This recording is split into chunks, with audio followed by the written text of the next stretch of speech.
సికింద్రాబాద్ పద్మారావు నగర్లోని కౌత కామకోటి కళ్యాణ నిలయంలో ఋషిపీఠ పురస్కార ప్రధానోత్సవ కార్యక్రమం ఘనంగా జరిగింది.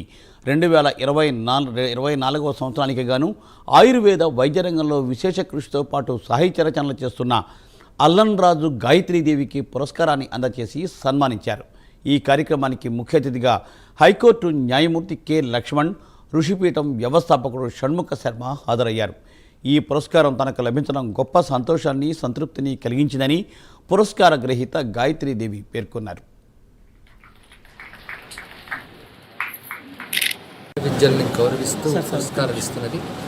ఆ పురస్కారాల్లో భాగంగా ఈరోజు ఆయుర్వేద విద్యలో విశేష కృషి చేసినటువంటి డాక్టర్ గాయత్రీదేవి గారిని ఋషిపీఠ పురస్కారంతో సన్మానించడం జరిగినది. ఇది ఆయుర్వేద విద్యకు చేసుకున్న గౌరవంగా మేము భావన చేస్తున్నాం.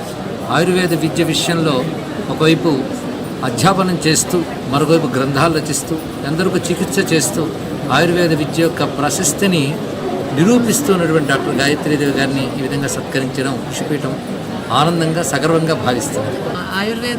ఆయుర్వేదంగా వేరే అంటూ దానికోసం ఏదో ఎజెండాలు ఏమీ లేకుండా దీని నుంచి మా పత్రిక ఏమొస్తుంది అనే ఉద్దేశం లేకుండా నడిపినటువంటి ఋషిపీఠంలో నేను ఇన్నాళ్ళుగా ఆయుర్వేదం గురించి రాస్తూ ఉండడం, దాంతో పాటుగా నేను రాసిన పుస్తకాలన్నీ కూడా ఋషిపీఠం పబ్లిష్ అవ్వడం, ఇవాళ ఈ 25 సంవత్సరాల తర్వాత వాళ్ళు ఇచ్చేటువంటి పురస్కారం, రజతోత్సవ సందర్భంగా ఇచ్చే పురస్కారం నాకు ఇవ్వడం నాకు చాలా చాలా ఆనందంగా ఉంది.